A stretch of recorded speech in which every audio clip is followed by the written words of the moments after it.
नमस्कार साथियों, आप देख रहे हैं दी पब्लिक फोरम।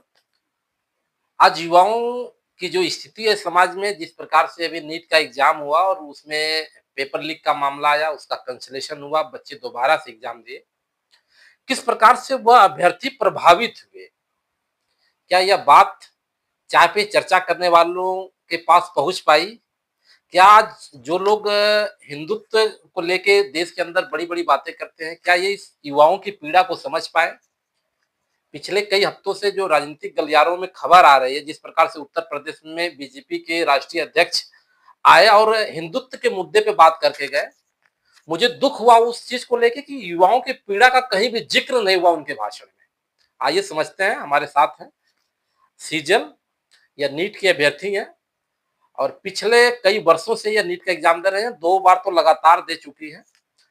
पिछली बार कुछ नंबरों से रह गई थी। इस बार जो फर्स्ट में नीट का एग्जाम हुआ था, उसमें बहुत बेहतर पेपर करके आई थी। ये आशा थी कि इस बार जो है सीजल का नीट में हो जाएगा, लेकिन जिस प्रकार से पेपर लीक का मामला आया और नीट का जो एग्जाम हुआ कैंसिल हो गया, दोबारा से री एग्जाम हुआ और नए पैटर्न पे दोबारा हो गया। उसमें बहुत सारे जो एग्जाम के क्वेश्चन थे जेई मेंस के रूप में आ गए, जबकि अभ्यर्थी नीट के हैं। तो हम इस चीज को समझेंगे सीजल से, क्योंकि यह बात अभ्यर्थी की पीड़ा से समझिए कि किस प्रकार की बात है।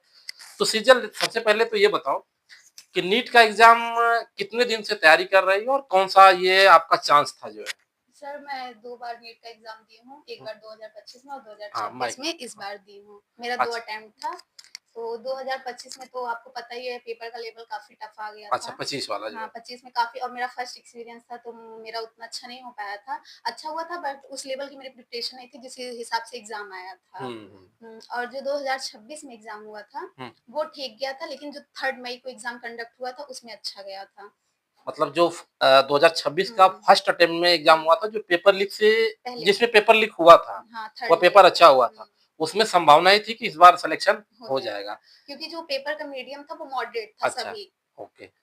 पेपर दे के आने के बाद ऐसा लगता था कि इस बार मैं सिलेक्शन हो जाएगा, हो जाएगा, मेरा हो सिलेक्शन जाएगा। मतलब सिलेक्शन लेके रहूँगी। जी, जी। लेकिन जब खबर मिली कि नीट का एग्ज़ाम में पेपर लीक हो गया और पेपर जो है कैंसल हो गया, तो कैसा महसूस हुआ मतलब? जो पहले तो सर 2-3 दिन तक तो मतलब ऐसा कुछ हुआ नहीं था। पहले तो न्यूज़ आई कि अभी एक बैठक बैठेगी, 1 हफ्ते बाद कुछ डिसीज़न होगा। हुँ। फिर सडनली आया कि एग्ज़ाम को रद्द कर दिया गया है। हुँ। तो शॉक तो लगा ही देखने के बाद, लेकिन अब क्या किया जाए।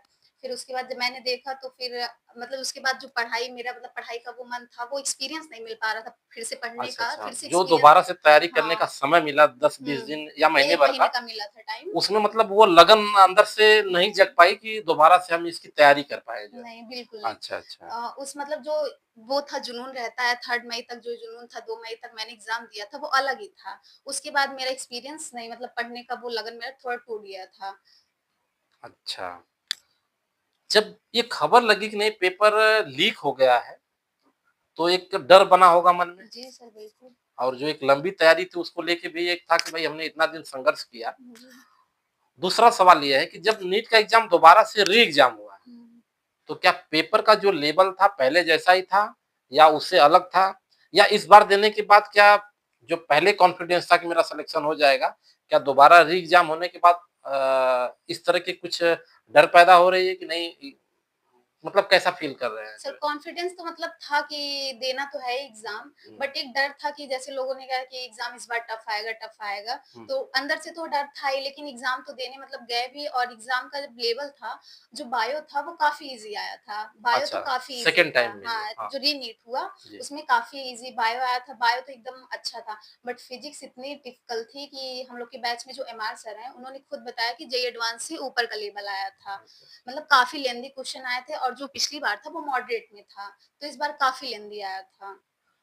अब आप ये समझ सकते हैं कि जो भी अभ्यर्थी फर्स्ट अटेम्प्ट दिए थे 2026 का नीट का एग्ज़ाम, उनके सामने ये अपॉर्च्युनिटी थी कि उस एग्ज़ाम के बाद उनका कॉन्फिडेंस लेवल ऐसा था कि उनका एडमिशन हो जाएगा, कहीं न कहीं वो एक वैकेंसी लेके रहेंगे, क्योंकि वर्षों के संघर्ष के बाद एक तैयारी होने के बाद ऐसा लगता है। लेकिन जिस प्रकार से पेपर लीक का मामला आया और आप देख रहे हैं कि मेरे साथ जो सीजल अपनी बात बता रहे हैं, किस प्रकार से ये भयभीत हो रहे हैं, डर इनके मन में रहा कि कैंसल हो गया और दोबारा जब एग्ज़ाम दी है, दोबारा जब एग्जाम दिए हैं तो कैसे मतलब बच्चों का जो पेपर का पैटर्न रहा बिल्कुल बदल गया। जहाँ बायो बहुत अच्छा गया, वहीं फिजिक्स जो है जेईई एडवांस से भी आगे बढ़ के आया। तो सबसे बड़ा सवाल ये है कि क्या जिन बच्चों को नीट के माध्यम से हम मेडिकल के क्षेत्र में ले जाना चाहते हैं, उनसे जेईई मेंस के पैटर्न का एग्जाम क्यों? सबसे बड़ा सवाल तो ये है। दूसरा ये कि जिस प्रकार से सीजल री एग्जाम से पहले वाले एग्जाम जो नीट की थी और एक संभावना थी कि वैकेंसी एक सीट लेके रहेंगे, लेकिन दोबारा इनका हौसला टूटता हुआ नजर आ रहा है। सरकार क्या इस पे कोई अपना स्टैंड क्लियर करती है कि क्या भविष्य में इस देश के अंदर दोबारा से पेपर लीक का मामला नहीं होगा, या जिस प्रकार से इस वर्ष हुआ है, चूंकि यह 2026 का हाईलाइटेड हो गया, वैसे तो बच्चों के बीच में और गार्जियन के बीच में ये बात 2024 से चल रही थी कि 24 में भी पेपर लीक का मामला हुआ, 25 में हुआ, 26 में तो हम सबके सामने आ गया। सबसे बड़ा सवाल ये मेरा है कि जिस प्रकार से सीजल के सामने समस्या है, ऐसे लाखों छात्रों के सामने समस्या रही, जिसमें से आप लोगों ने देखा होगा कि कई छात्र इस पीड़ा को झेल नहीं पाए, वह अपने मतलब जीवन को ही त्याग दिए। तमाम खबरें देश से आई। तो सबसे बड़ा सवाल सरकार के सामने ये है, और मेरा एक क्वेश्चन भी है, ये छात्रों का भी क्वेश्चन। मैं और लोगों से जब मिलता हूँ तो ये बात निकल के आती है कि अब क्या छात्रों का भविष्य सीजल चाय भी पियो। चाय पे चर्चा इसलिए है, अब मैं बताना भूल गया साथियों, चाय पे चर्चा, क्योंकि इस देश में जो एक नया सपना 2014 में आया था, चाय की चर्चे के साथ ही जगा था, और वह चाय की चर्चा हमें आज यहाँ लेके खड़ा कर दिया कि आज इस देश का युवा अपने भविष्य को लेके श्योर नहीं है कि उसके साथ क्या होगा। क्या हम जिस शिक्षा व्यवस्था पे जिस पैटर्न पे आगे बढ़ रहे हैं, क्या वो हमारे कैरियर को बनाएगा, या सिर्फ हम चाय पे चर्चा करते करते इस देश की सारी संवैधानिक व्यवस्थाओं को ध्वस्त कर देंगे। सवाल वहीं से शुरू होता है, क्योंकि इस देश में जो सपना जगा था युवाओं के बीच में, वह चाय पे चर्चा पे हुआ था। तो चाय इसलिए रखी गई थी क्योंकि हम सब जब एक नए सपने को, नए ड्रीम को लेके आए थे इस देश में नई व्यवस्था लाने के लिए, तो चाय से ही शुरुआत हुई थी। और अब जब छात्रों के भविष्य की बात हो रही है तो हम चाय की चर्चा के साथ ही करेंगे। सबसे बड़ा सवाल यही है कि क्या आने वाले एग्जाम निष्पक्ष होंगे, उसमें कोई अनियमितता नहीं होगी, उसमें पेपर लीक जैसा कोई मामला नहीं होगा?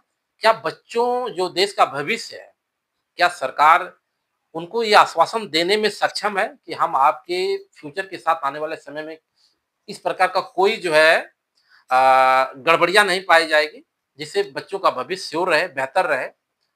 और इस तरह के इंटरव्यू के लिए और इस तरह से छात्रों की जो उनकी बात है रखने के लिए हर वक़्त हम तमाम छात्रों से मिलेंगे।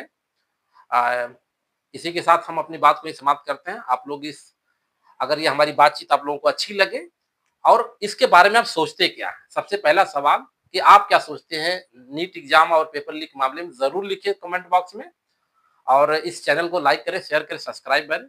जय हिंद, जय भारत, वंदे मातरम साथियों।